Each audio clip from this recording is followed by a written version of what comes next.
showing on Facebook on the momentarily.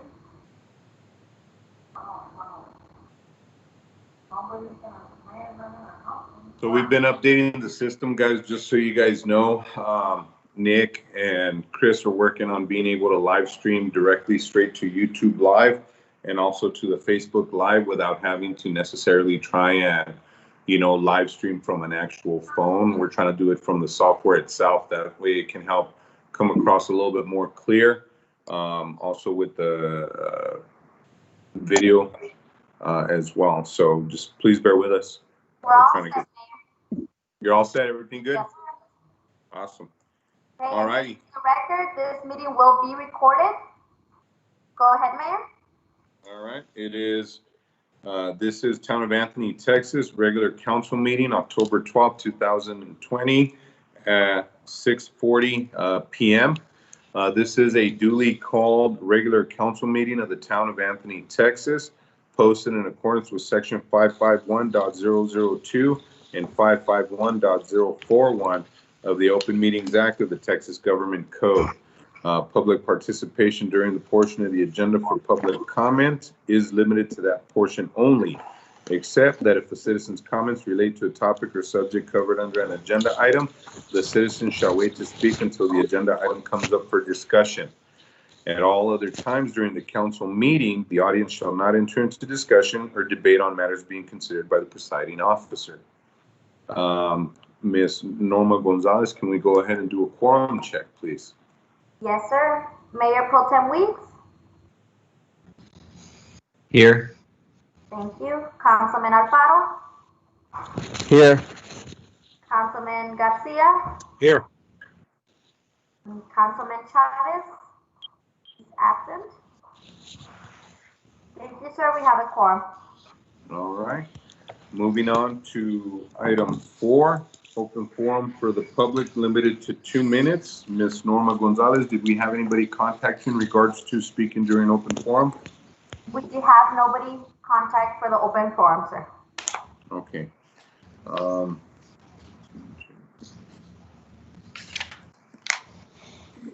Okay. Moving on to review and action on minutes, or the first item 5, review and action on minutes of regular council meeting, September 28th, 2020. Any comments, questions from council? Do I have a motion? If not. So move to approve. Okay, motion made by Mr. Garcia. Do I have a second? I'll second it. Seconded by Councilman Alfaro. All in favor? Aye. Aye. Any opposed? I'm going to abstain.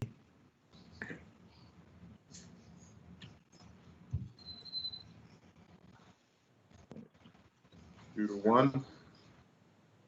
Moving on to item 6, review and action on minutes of regular council meeting, July 27, 2020. There's no questions or comments. Do I have a motion? So move to approve.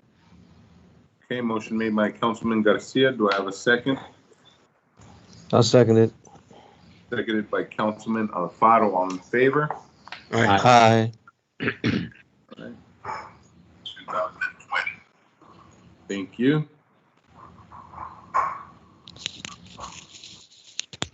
Moving on to item 7, review and action on minutes of regular council meeting, June 8th, 2020.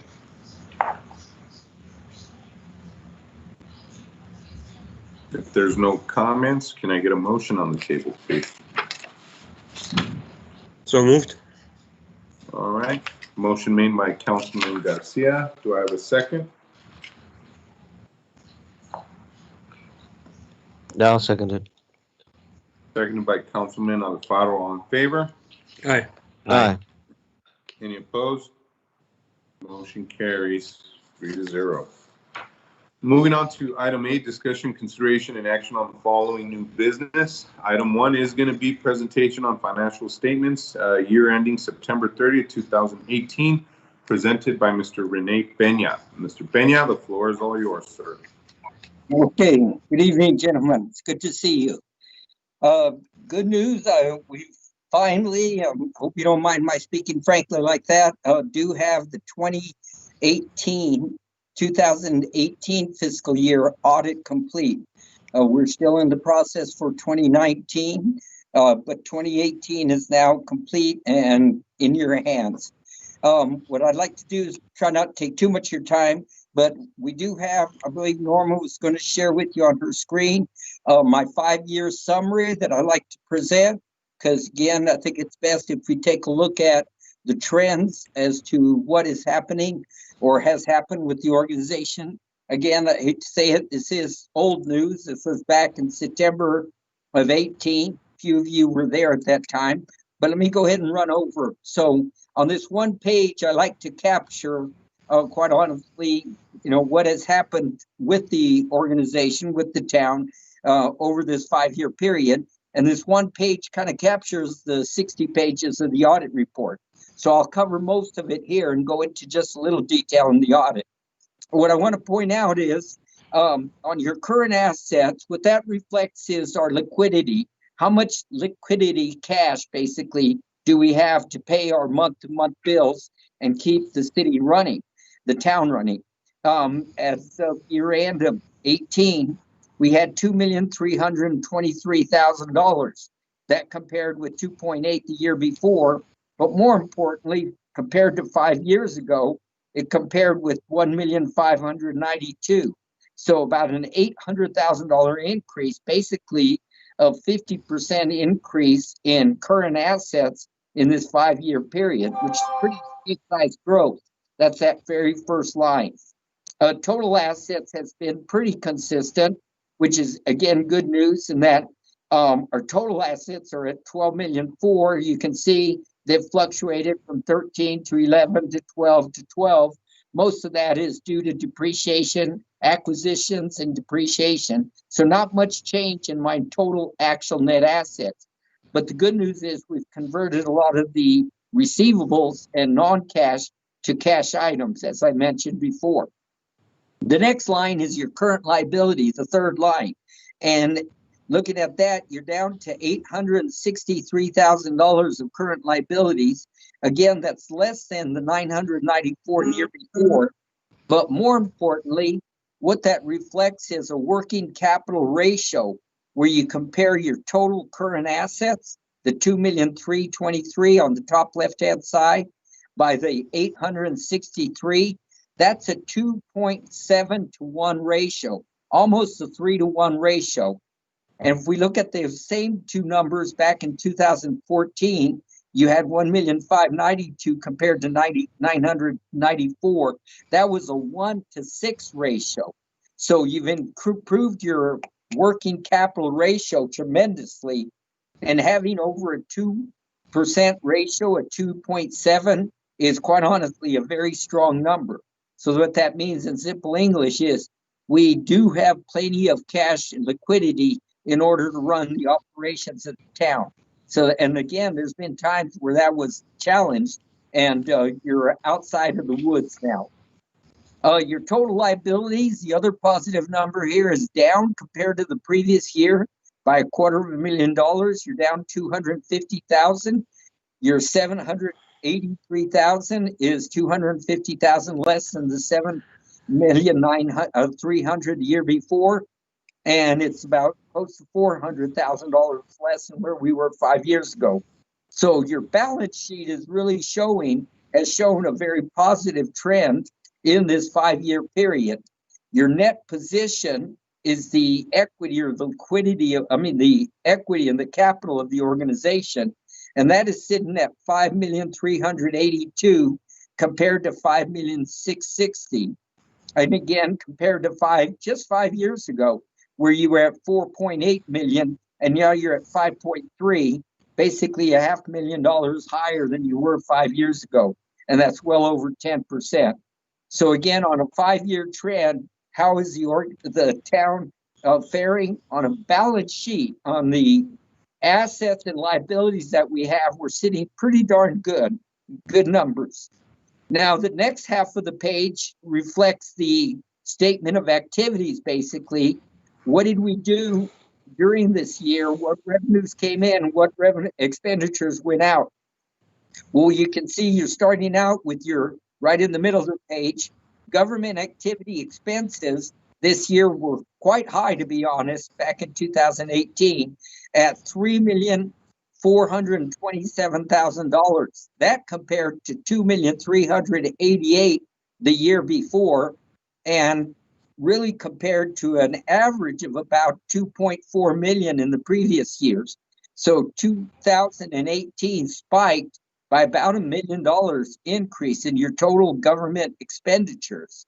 Then that was offset by the revenues that came in.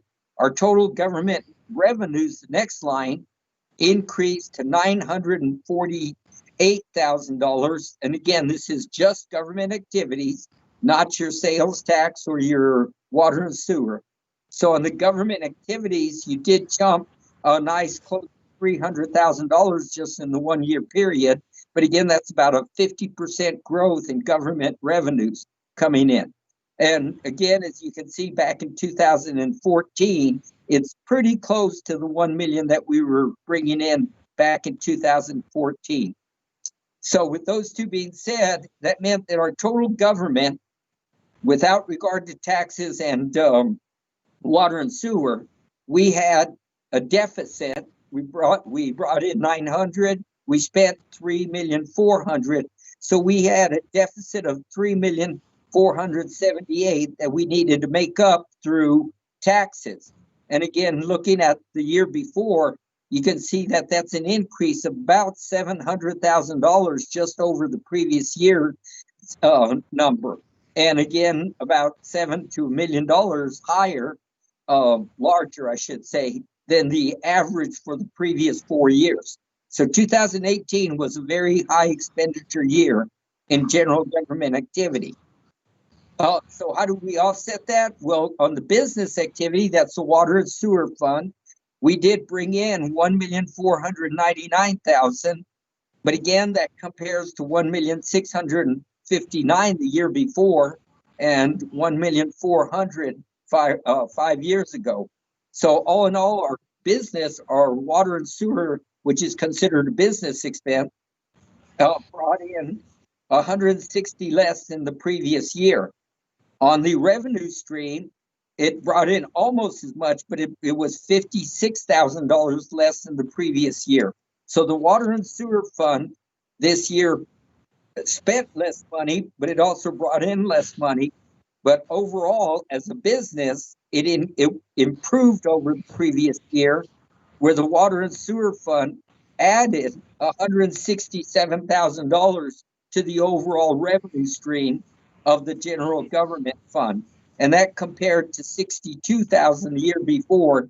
So 167 is relatively good number for the water and sewer fund. So that fund did pretty good for the year 2017-18. So we had to make up, we still needed that deficit to be taken care of. That's where the taxes and other property taxes and sales taxes come in.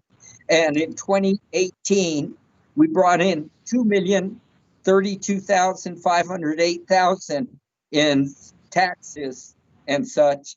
And compared to the previous year, again, where we had an increase of 2,162,000. So we were actually $130,000 less in our taxes and sales tax revenue compared to the previous year. But again, I'm going to say compared to 5 years ago, it was quite a significant improvement, about a 30% improvement over a short 5 year period. So what this is showing that the town is growing quite significantly, but in 2018, the growth continued without the revenues jumping in quite as high as they did in 17. With all of that being said, the bottom line is your total expenses were $278,000 more than the total revenues coming in for the year. And as you can see, this compared to 4 positive years where we brought in significantly more in revenues over expenditures by the 452, the 218, the 361, and the 197. So again, what it means in simple English is over the prior 5 years, 4 of the years we brought in excess revenues, and then in 2018, we spent quite a bit more in general government activity, which I can get into the detail of that in just a minute in the financial statement. So this is really your bird's eye view of the organization of how the town did over this 5-year period. Now, hopefully you've got the financial statements that I sent out in front of you, and it's 60 pages. I just want to go over a couple of pages in that return and show you how to read this guy. Over on page 4 of the financial statement, this is your statement of assets and liabilities. And it's basically your statement of position. And as I said before, your current assets at 2.3, liabilities at 800, so a nice working capital ratio. The good news is the majority of your current assets is really all in cash. So you're sitting with good, adequate liquidity for 2018. If you'll flip over on your pages to what's more important, I'd say, is page 6 and 7. And this is your statement of activity. So if you look at page 6, let me walk you, the way you read this crazy governmental report is from left to right. You've got your total expenditures on the left-hand side. And as I said, we had total net expenditures of $3,427,000. That's about the middle of the page. And what that consisted of was general government of $2,484,000, public safety 465, 80, 50, 277 court, and 68. So total expenditures for the government was the $3,427,000. Just as a comparative, you don't have it in front of you, but in the previous year, the general government only spent $721,000. So basically, general government in 18 spent 3 times as much in general government. The court expenditures in the previous year were 171 compared to 277. So there were a couple of areas of very large spikes. The public safety, which is mostly the police department, in the previous year had spent $1.1 million, and in 2018 only spent half that at 465. So it's quite honestly all over the place, if you would, on a comparison to the previous year. Mr. Pena, can I ask a question? Yes. You didn't do our budget auditing in 2017, correct? That's correct. And I think we also found a bunch of errors and things that didn't get counted in 2017 that ended up carrying over and looking like, and Ben, and correct me too if I'm wrong, that looked like we almost had to pay double for stuff that didn't get paid in 2017 and then things that were due in 2018. Is that correct?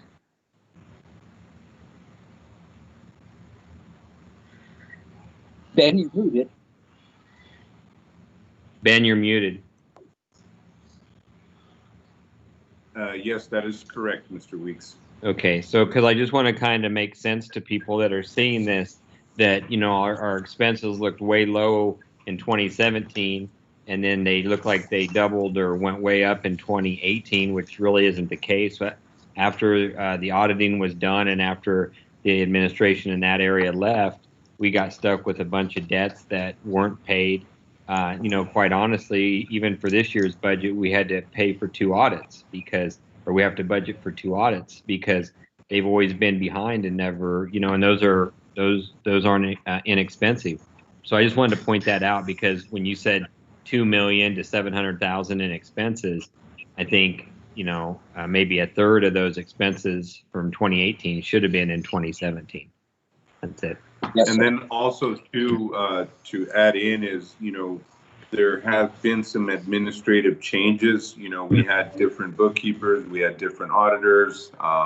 There were different individuals, overall in charge with maintaining and monitoring the finances with the budget that at the time, council does not get involved in the day-to-day activities that, were handled a certain way at that time that I think also might have added to some of those, inconsistencies with the reporting.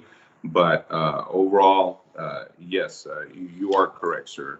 But you can go ahead and continue on, Mr. Pena. Okay.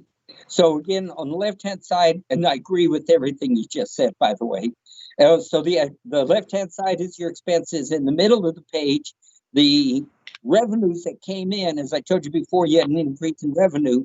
The revenues that came in came from charges for services of total $656,793, plus grants of $283,000, and then capital grants of $8,000. So all in all, you brought in about $1 million in revenue this year. And by the way, that compared to only $580,000 in the previous year of revenue offsetting those expenditures. So that's what created the government activity cost of $2,478,000. Then just on the business activity. You kind of muted, Mr. Pena. Revenue of $1,666,000, which allowed you 67, as I said before, into the revenue stream. Mr. Pena, we can barely hear you. To be able to see your The audio. You should see your taxes, and property taxes came in at $1,323,000. Sales tax at $662,000, and trying to thought I had a comparison of that, but I can't. Here it is. Just a moment, please.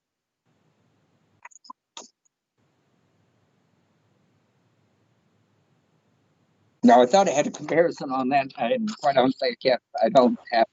So all in all, your total taxes came in at $2,032,000, and again, $1,323,000 from property and $662,000 from the sales tax. Let me just check. Sorry to take this time. We wanted to try to find a comparison for you on the previous year.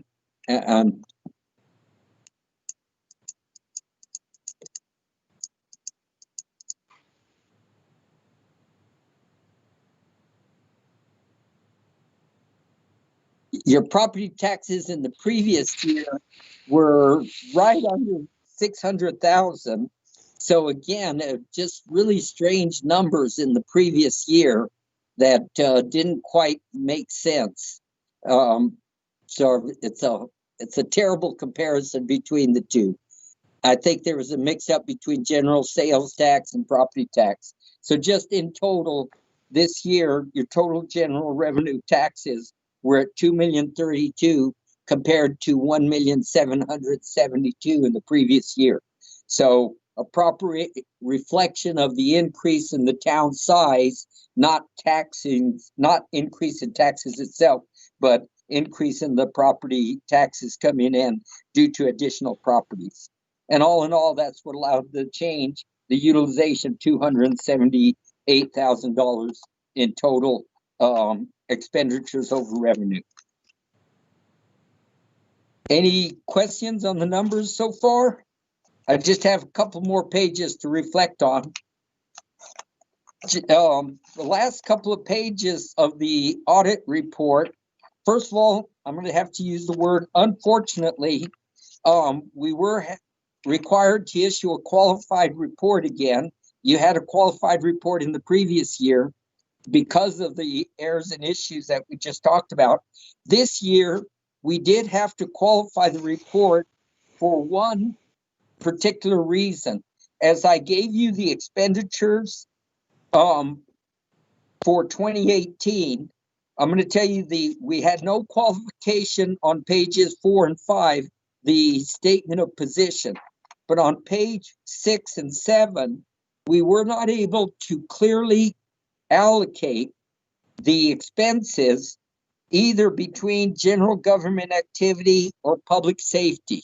We had about a $300,000 quote miscellaneous amount that we know was expensed. We know it was properly expensed, but we weren't able to say it definitely belonged It wasn't one number.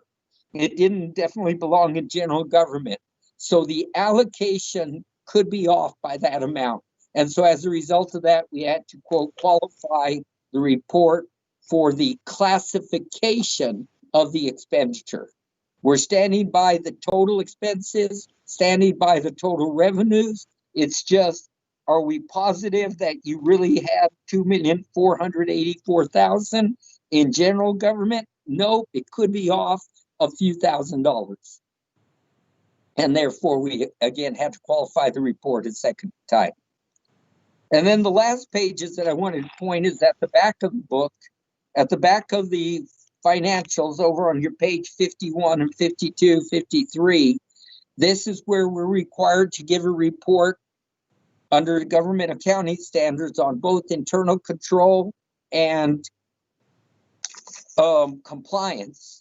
And in regards to the compliance, we issued a non-qualified report that we did not find a problem in you all complying with the requirements of the grants as stipulated. But on the internal control, we did have to issue a qualified report, and that's due to the items that are listed on page 53, 4, and 55. And then your internal response to those reports are all listed on the very last pages. Bottom line, what it comes down to is, as you just mentioned, the town suffered through, I believe, 3, if not 4, city administrators before they got the right one. Just recently, during this time frame, you had 2 or 3 different accountants that got in there. And then worst of all, you all jumped into an accounting system that's in the cloud that quite honestly just did not work. So it added insult to injury. As you had new people coming in and working with the numbers, you also had a system that was giving you system errors. And that was finally eliminated at the beginning of 2020. You all are doing that just now. So unfortunately, we're still struggling with that broken accounting system, the computer system, for 2020. And that's what, as you're looking at right now, that's what the majority of these issues are all related to. And that, gentlemen, is the audit report. So, Mr. Peña, just so we can kind of clarify and address it, we pretty much, even 2016, 2017, 2018, we pretty much had the perfect storm when it came to managing the finances when, Newton's Law or whatever, all that can go wrong pretty much went wrong. But overall, if I'm correct, because one of the things that I do want to look at and look at is, within the council's administrative, action with overall budget decisions, I think we've been able to pave the way and move the town forward in a stronger financial setting. And then, with the new change in administration and now securing, what I would say a good town clerk and our own, in-house accounting is kind of moving forward with addressing some of the circumstances, that helped kind of create some of those financial woes in regards to the documentation and reconciling of the accounts that made for a lot of these errors. So I'm, from what I'm saying is looking forward for the audit years that are actually more reflective of, my current administration personally and where we've been doing in addressing some of those issues. I think things are going to look up a little bit more positively as we continue moving forward with the finances as well. I agree. That is correct. Any other questions or comments from council? I'll just reiterate kind of what you said, Ben. Well, one thing I'll say too, Mr. Peña, is I don't know how you did this audit. I mean, I do know how you did it, but with the fact that somebody basically took a system, blew it up, and then you were asked to come in and pick up the pieces is pretty amazing. I know now that we're on track again, this next audit shouldn't be near as hard because we've taken into account some of the things you said and done those things for the next audit for 2019. And then I just want to kind of go back to remember kind of something that Ben said in a way. You know, we literally had a town clerk take all of our budget line items, throw them out the window, reinvent her own budget, but wouldn't give it to us. And then a month before we were to approve that budget, she quit during a town meeting. And then not long after that, our mayor stepped down too. So just wanted to bring that back to, you know, not we all know that, but people listening to this meeting now or in the future may not remember or not know that what happened. So that's all. Again, totally agree with that. The budget was basically, your terminology, blown up and thrown out the window. Thank you. Mr. Pena, I appreciate you, sir, taking the time to present the financial report. Overall, you know, we all knew what we were expecting, what we saw. We had those council meetings when we were addressing the issues. You know, we just didn't get a follow-up from some of the individuals in charge of those practices and the finances at the time. But I think, you know, now that we're kind of at it, we know where exactly we're at. We've identified what the problems are, and we're putting in place the policies and procedures to make sure, you know, those types of situations do not reoccur. I think we're going to be in good shape, and I look forward to Mr. Pena, you know, finishing the rest of the financial reports so we can, you know, review and look at those. And, you know, what I feel we're going to see a clear-cut, you know, improvement in the overall scoring and qualifications of those reports. So Mr. Pena and these guys are knocking everything out. They're continuing to work hard, and we're going to continue doing what we need to do on our end to make sure that, you know, we are being fiscally responsible. We're documenting everything and pretty much, you know, crossing our dotting our I's and crossing our T's in regards to, you know, all the finances here involving and, you know, being handled here at town. So does anybody have any other questions, any comments? Mr. Pena, once again, sir, I appreciate you taking the time to come out and present your financial report. Thank you, sir. Okay, thank you. Look forward to seeing y'all again. Take care now. Thank you, sir. Have a great night. Bye now. Thank you.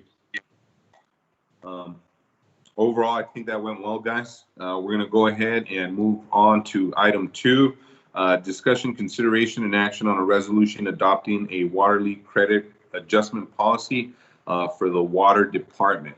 I'll let Norma kind of take this over. Henry can touch base a little bit on it. But overall, guys, we were doing this because we had an internal policy established in regarding discounting, you know, the individual's water if there was a determination made by a licensed plumber that there was a leak, and some of that criteria would fall under something that was not easily detected. You know, through the past and over time, we always have had individuals that have had, you know, high water bills, either through an actual leak or if they forgot to turn the water off, didn't set the sprinklers off. And we had an internal policy that pretty much stated, you know, if they had a licensed plumber and it in fact was proven that there wasn't a leak that was not easily detectable by them, then at that point, within a 24-month period, we can issue a discount in regards to the water bill and adjust the sewer as well, if I am correct, Ms. Gonzalez. But I'll let Ms. Gonzalez kind of fill you in on the rest of those details, and then I'll let Henry take it over. Thank you, Mayor. This is just reiterating the policy was in place back in September 2015. There was no resolution, so we just broke this policy, internal policy, into a resolution stating, you know, customers do have to contact us within a 30-day time frame, because we do have a lot of customers that contact us a year later, hey, I had a leak back in March and we're here in October. We need them to contact us fast so we could address that issue, and they have to provide the proper documentation, just like Mayor mentioned, from a licensed plumber stating that the leak was not reasonably detected. For example, we have a lot of people that leave their water hose on. That is an accident that happens, but that's not qualified for the adjustment. More negligence. Yes, and that's basically it. It stays the same. Mr. Palomares, would you like to add anything else? Norma, you covered it all, but basically just one or a couple things really quick. Just the high points is this policy, this water leak credit adjustment policy. If you all have read the policy, it's all in the water department's sole discretion on whether to grant it or not grant it, and if they grant it in the amount of the credit. And obviously, if you read it as well, it includes a provision on whatever documentation is requested. It's also in the sole discretion of the water department as to what documentation they're asking for. Obviously, they once they go through the analysis and it does, they do determine that it was a leak that was not reasonably detected, then they'll give the appropriate credit on it. But just wanted to point out that it's in the sole discretion of the water department. And that's all I have to add. All right. Any other questions, ladies and gentlemen? I think could we get a motion on the table? Yes, Sean. Ben, I think this is a good policy to pass because I just off the top of my head, 2 or 3 of the last times that these leaks have occurred and people have been very upset and wanted us to forgive their bills. It always had to.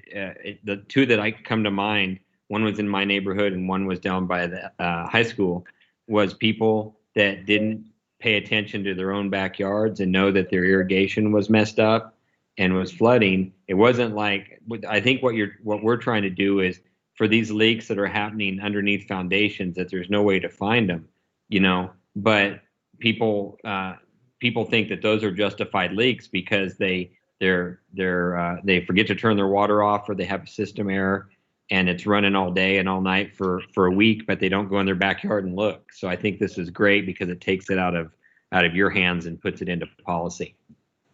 And not only that, Mr. Weeks did touch base on that, but also too is, in the time of me, taking over and leading this administration, one of the things that has been concerning that I would see is, how many individuals would actually come up and ask for discounts and stuff on those rates. And part of the things that we looked at is previous history. Some of these individuals, it was a repeat story all the time. And when we're looking at overall cost, budgeting, financial, that's town money, that benefits the entire town of Anthony that is pretty much being given away without any justifiable reason. More supporting, the negligence and some of the mistakes and stuff that were left. But at this point, as you guys know, everything that I've been doing and working on here is just establishing, fairness and accountability across the board. And I think, moving forward with this and doing it is only approving it for the ones that do fall into that specific criteria. And the others that don't, they're just, they're responsible for the water that is treated water. That is going through our plant. We are, spending the money on the chemicals and everything to treat it, make it safe to drink, sending it back out. So ultimately, the more that we were waiving or I'm not even sure how it would work, but, it was obvious that past, administrators were waiving a lot of the fees and stuff. That's loss of revenue to the town. So we wanted to make sure that, we officialize it, put it as a resolution, and make sure that's a policy that we enforce, and we, are fair across the board with everybody that can apply for it or presents to it. But it does have to fall under that specific criteria, and it has to be, a leak that was not easily detectable, something, whether it's within the foundation or something was off, but, these sprinklers accidentally getting left on, hoses, running toilets and whatnot, that's not going to be a justifiable reason anymore for waiving half of the water bills. But do I have any other questions, any other comments on it? Do I have a motion? Move to approve. Motion to approve. I have Second. a motion made by Mr. Weeks, seconded by Councilman Chavez to approve the item. All in favor? Aye. Aye. Any opposed? Motion carries unanimously, 4-0. Thank you, sir. Can I take roll call, please? And just for the record, Mr. Councilman Chavez was able to join the council meeting at 7:01. Mayor Pro Tem Weeks, Yes. Councilman Garcia,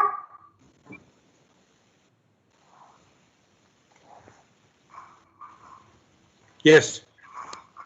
Councilman Chavez, Yes. and Councilman Alfaro. Yes. Thank you. All right, moving on to departmental reports, streets. As you guys know, Popular Street is getting paved. We're pretty much, I would say halfway there, right, Everett, since half the street's already paved. But if you guys go down there, you will see such a big difference once we move the encroaching properties back onto their property lines. We're putting up and setting up the areas for the sidewalks, and it's definitely going to be a much needed upgrade, facelift, and overall, that was a really bad section of roadway there.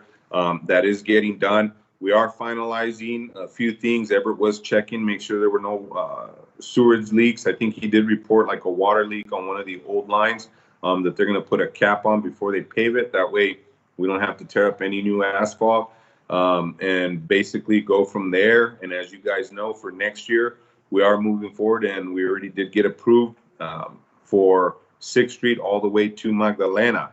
And as you guys know, we already saw the issues there with the water. That was kind of, the water line was buried a bit shallow, not at the depth that it should have. So we are pretty much anticipating that it's going to be the same story from Magdalena to, from 6th Street to Magdalena on Poplar. So we're already anticipating and setting money aside in our budget to go ahead and just redo and replace and fix that water line as well. Once they're kind of getting ready to tear up that road and do it in, I think, a timelier manner. That way we're ahead of the game. We're in front of everything before they start paving and stuff. That way we can ensure a little bit smoother transition in regards to the repairs on that roadway. I know I've talked to Ebert. We are going to look at, getting the sweeper out there and taking care of 3rd Street, which has been full of dirt. As you can see now, it's pretty overrun and filled up with the sand. And then, they're going to be working on, they've been working on potholes. But it's just right now with the paving project going underway and a lot of things that we're having to come in and catch, some of the water things, I know these guys have definitely had their hands full, so I'm not really sweating anything if we don't get to certain things, but pretty much these guys are on track and doing an outstanding job with maintaining the overall streets. Any questions, or comments to add, Mr. Hawkins? Yes, sir. Just to let you know as well, we're gonna be replacing all the street traffic signs on that section that we're paving to be in compliance with with TxDOT. We just got them in. As a matter of fact, we picked them up. I'm just waiting with the project manager, to set the right location where it needs to be. But we have everything already in stock. Okay, just to let you guys know. So it's gonna be a brand new street, a brand new sidewalk, plus brand new sign. So it's gonna look really, really nice, sir. Okay. Awesome. Thank you, sir. Moving You're on welcome, to sir. Parks and Recreation, Mr. Hawkins. On the park, sir, we also order some more of the pit stations. We noticed people are being utilizing them very nice, very well. They've been working out nice. We've been picking them up here in Wildcat, and we noticed that people are actually using them. Using them. So, yes, sir. So it's a plus. So I went ahead and ordered 4 more, sir, so we can install some on the Heights and also in the Arroyo, sir, which was designated as a dog park. Okay. Awesome. And as you guys know, in regards to Parks and Recreation, we had some residents that were inquiring about the usage of the practice fields. Chief and I had inquired. I reached out to the county judge in regards to the order, and his order did not change, and it still stayed the same in regards to minimizing the activity of the play fields. So it was my overall decision to keep those areas closed. We only allowed and opened up Arroyo Park and Corporal Enrique Miramontes Park for basic use, something that we can easily see from the street, but something that opened up and allowed individuals to go out there and utilize the parks, but also, maintain social distancing. And as you guys know, recently with a county order, they ended up suspending all the little leagues and stuff like that recently at the park for about 2 weeks because of the sudden increases of COVID cases that we've been getting in the region. So instead of kind of going back and forth, I had talked to Chief about it, and I think it was just a good idea to keep those areas closed because, if individuals know they're not able to be utilized, we're not going to have issues of trying to work on education and enforcement like Chief did when this whole thing started. So I think at this moment in time, we're going to continue to keep those places closed even after the order is lifted, just so we can engage what's happening in the rest of the county, because as you know, they are seeing a lot more increases there, and Anthony's still being able to maintain a low positive count. But I think, we're just going to continue to watch and see how things are developing with COVID right now in regards to the parks and recreation. But that's it for me. Moving on to item C, police and fire. Chief? Ben? Yes. Yeah, Eddie raised his hand. Yes, sir, Mr. Chavez. Hey, Chief, Mayor,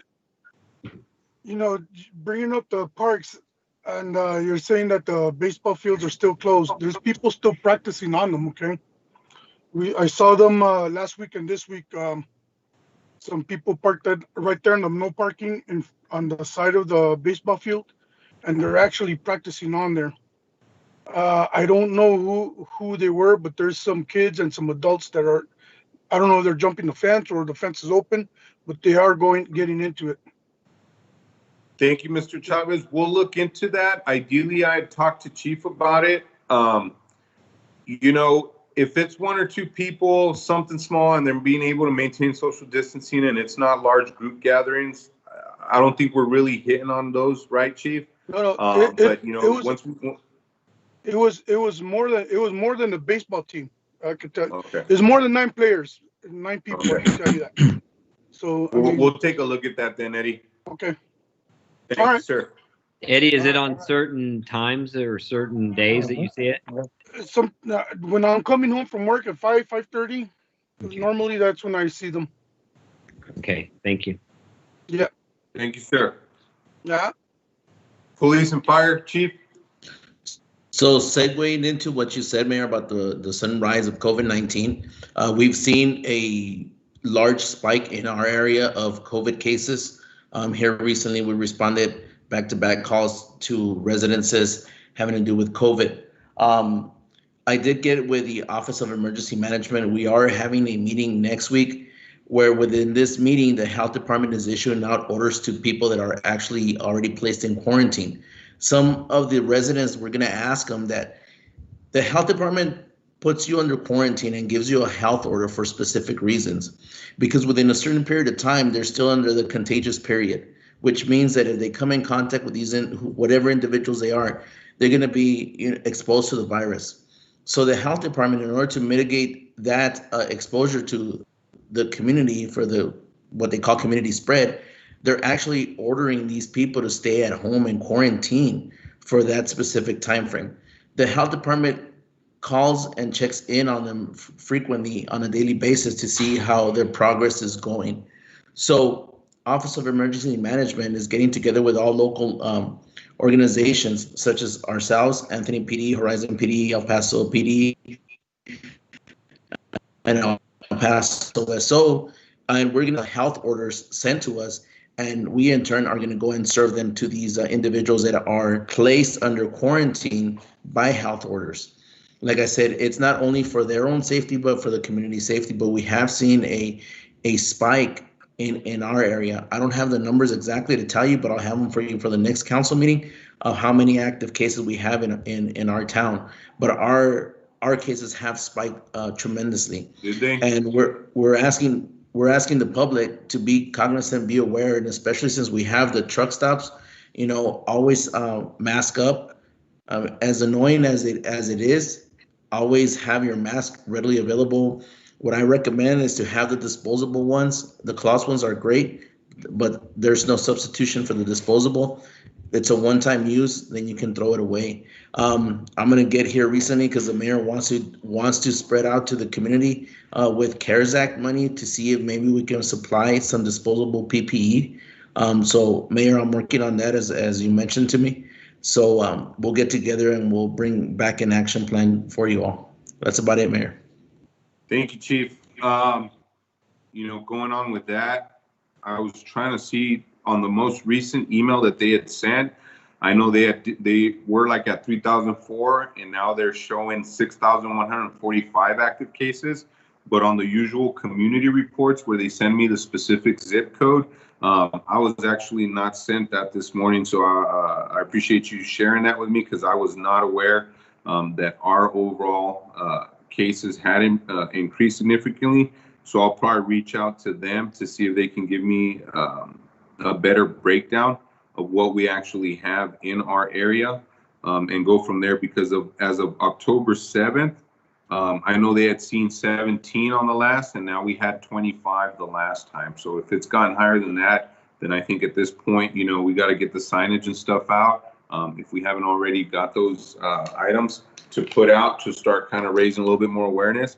And I'm actually kind of glad that, the health department is getting stricter on establishing the home quarantines for those individuals that have tested positive, because I think a lot of this time, some of these individuals that are likely feeling sick are still venturing out in places and spreading it versus just, sticking at home and waiting until they, their symptoms and stuff have resolved and they've gotten over it. So, please keep me posted on how that's going. If your officers are going to be the ones making out there and establishing contact, make sure that they're wearing all the proper PPE equipment and thoroughly disinfecting before they're even getting to the vehicles, after, interacting and engaging with those said individuals, Chief. Yes, sir. And then I got with Eber. So Eber ordered a slew of personal protective equipment for the PDM for the town. So we'll have hopefully enough. That's depending on the suppliers, that they have enough. And then just to remind the community, on Wednesday, the state rule testing is going to be available at West Valley Fire right there on Vinton. And then they can always check EP Strong to see when they're going to be. They're typically out there in Vinton almost every other week or every week. So they're going to be out there this Wednesday from 9 to 5 or 500 kits until they run out. And then I did actually see a pretty scary post. I don't know if you guys saw that in the Seattle Times, that they were showing the top 31 cities with the highest infection rate, and El Paso was number 2 on that list. So, politics and stuff aside, we have a lot of careless individuals that are not, following the overall orders and recommendations for social distancing, or if they're sick, to just stay home. And, I'm in support of opening things up, but when cases are going up like this, it's basically because there's a lot of people being careless. So we need to continue to raise awareness here in our community. And, I would have to follow up with you, Chief, on how we can address certain issues, because I have been getting a lot of information or individuals reporting to me myself that we have individuals that manage and work at certain businesses here in town that, are testing positive, and they're not either sending their employees home, or they're still having everybody work and show up for work after, testing positive, that I think we're going to have to look at and see if there's some type of accountability that we can also establish, with these said businesses. Definitely, sir. I think Mr. Alfaro had a question. Yes, Chief. Yes, are those the tests, the swabs through the nose or just through the mouth? It depends. It depends on the testing site. So, for example, I know that here recently, the Rule site has the mouth swab. The swab. So I don't know if it just depends on who's doing them. Oh, okay. I think the ones that are on Vinton, I think when in regards to like the government, state involved doing it. I think they're using the mouth swabs, and those you're getting around turnaround time within 2 days. Some of the other ones, local city and stuff that are doing the nasal ones, I think it's taking about 4 days. And then of course they have, the antibody tests and also like antigens and stuff that are taking a few days too. But those are done by some private facilities, urgent cares, and even some of the your local or your primary patients. Yeah, Chief, if you have that information in regards to the posting for Wednesday or the one that they're doing at West Valley, can you share that with me so we can make a post and kind of put it on blast on the PD and the town pages, and myself and I think Mr. Weeks can share on his page. That way, we can, get more testing, because that was one of the things that I have also heard from people is there's testing all over Tobin Park, all over Northeast, Central and stuff, but when it comes to west locations for us county residents, it's very far and few in between that they're setting those up for us. I think maybe we can reach out to them and see if we can set up, either a more stable weekly or bi-weekly testing site and schedule. That way we can be able to get a little bit more accurate numbers and count of what's actually going on in our region, and see if we can kind of stay on top and help do what we can to flatten the local curve. Definitely, I'll send it out. I think Valerie has it, but if not, I'll send it out. That way you all have it. I know that for the west side, it's West Valley every week. I know if they have to call the COVID hotline for the city of El Paso, and they have it at that Haskins Recreation Center, but it's by appointment. Yeah. Okay. Sounds good, Chief. Moving on to water and sewer, Mr. Jaquez. Yes, sir. Last Friday, we had a water leak on Jaime again, and it was pretty bad. We were managed to, handle it. And also this morning we had a water gushing out in the new section they're working, but it was actually it was an old line, and for some reason there was water coming out. So I guess when we cut it off, we left the water on that stretch of line. So we're doing with draining. We're gonna plug it like you said earlier, sir, in order for us, not to have future problems and then brand new payments. And you guys have been able to trace and see what might have been providing the water line or the pressure of the area for it to blow? We, as a matter of fact, we did. We turned on the booster pumps, and we also turned on 2 wells, make sure we can locate where the water's coming from. But they had no pressure. It was just water dripping, I guess, from stagnant water that was there from the pipe, because we had actually a whole block of line, and it's an 8-inch line. It holds quite a bit of water, sir. Okay, sounds good, Everett. Also moving on to, in regards to water and sewer, for residents, everybody should know I've had an opportunity to talk to some of the residents as I've gone out to Poplar to check on the overall progress on that Poplar Street project. And I've had an opportunity to talk to some of the residents and also do some reminders. As everybody should know, with the new adopted water rates, we went up additionally that first year, that 20% increase. Keep in mind, for the next 4 to 5 years, there's still going to be a 7% additional increase every year in order to balance and get everything caught up and where it needs to be in regards to the rate structure. And all that info, once again, can be looked at and provided to you with that video that we had taken and updated the last time they did a presentation in regards to that that rate water study that was done, in case they need to be informed or remind in regards to the water rate increases. Moving on to court side of me, Ms. Gonzalez, Mr. Palomares.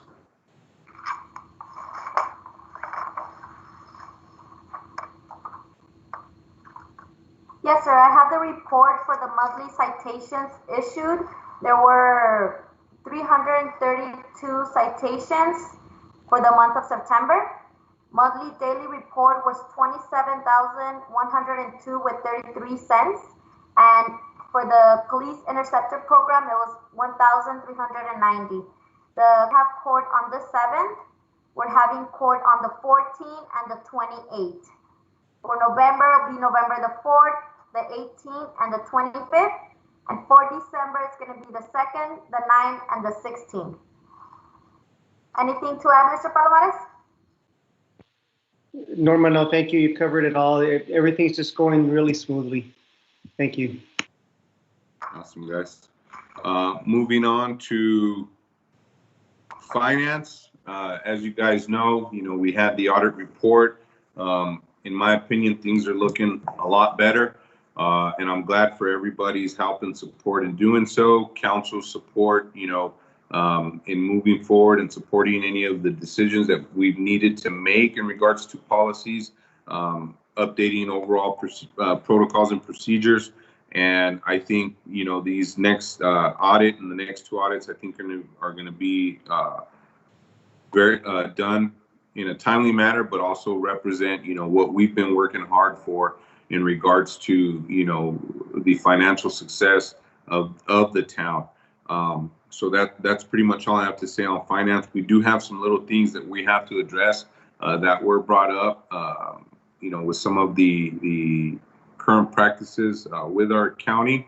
But those are some things that Norma and I are going to go ahead and address in a later time this week. But other than that, that's pretty much all we had to add on the finances.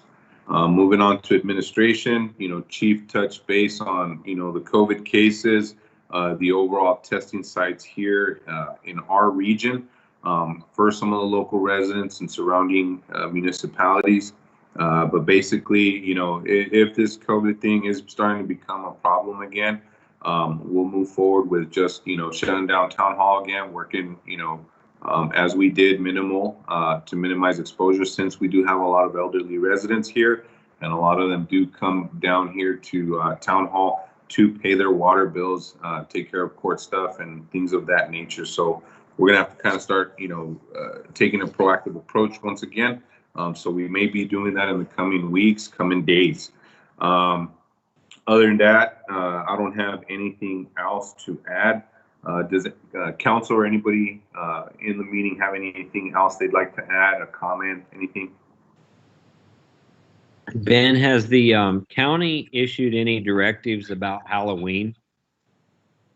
Thank you for adding that, Mr. Weeks. Yes, they are not recommending any trick-or-treating. They are coming up with some safe alternatives, but in regards to house door-to-door trick-or-treating, that is actually off. That is not an option this year, which is kind of sad. I was looking forward to it because Halloween was going to be on a Saturday. But unfortunately, public health and safety come first. So unfortunately, there will not be any trick-or-treating allowed in the county and the city of El Paso. They're not recommending it.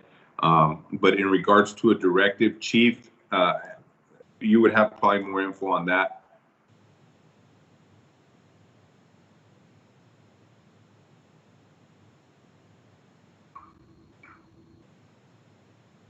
Chief, you're muted. There you go. I couldn't get my mute button to pop up. So the only thing that we've gotten was from the health department, basically saying that they're not recommending it. I am very sure that the county judge is going to come out with an order pretty soon and not allowing it. If he hasn't already, I'll check on it tomorrow. But I believe the last that I heard, it's not being allowed. Of course, they can't go trick-or-treating because they can't be exposed, etc. But I'll check more on the verbiage. If not, I'm pretty sure the county judge is going to come out with a local order against trick-or-treating. All right. Thank you, Chief. Any other questions?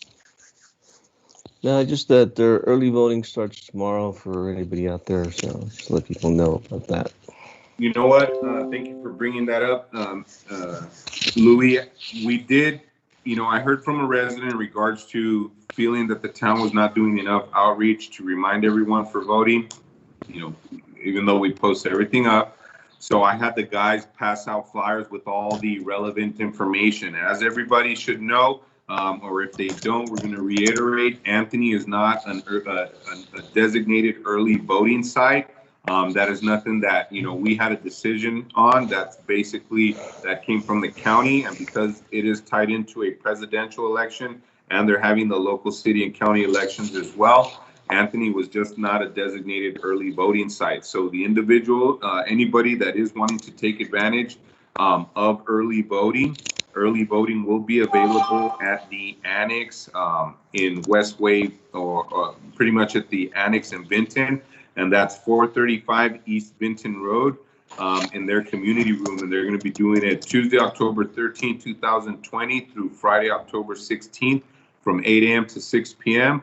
Saturday, October 17th to Sunday, October 18th from 12 p.m. to 5 p.m. Monday, October 19th through Friday, October 23rd from 8 a.m. to 6 p.m. Then Saturday, October 24th through Sunday, October 25th from 12 p.m. to 5 p.m. as well. And then lastly, Monday, October 26th through October 30th from 8 a.m. to 10 p.m. We will be having Election Day here at the Town Hall. That'll be Tuesday, November 3rd. 2020 from 7 a.m. to 7 p.m. Of course, all social distancing requirements will be followed. All active disinfecting in order to encourage voter turnout will be taking place. So we do encourage everybody to come out and vote. Not only is it a presidential election year, but we also do have some local seats up and some local representatives here up for re-election. So we wish everybody and all the candidates the best of luck. I still do invite everybody, if they are willing or wanting to share their platform, because I am being reached out to on a daily basis in regards to certain individuals, what their platforms are people are requesting their information. So I am welcoming, inviting, and encouraging all the candidates to share their information with me so I can share it on my page. That way the individuals that are not easily reaching out to you because, of course, all the COVID concerns, and I'm sure it's making it hard to try and engage with the public because you're not able to go door to door.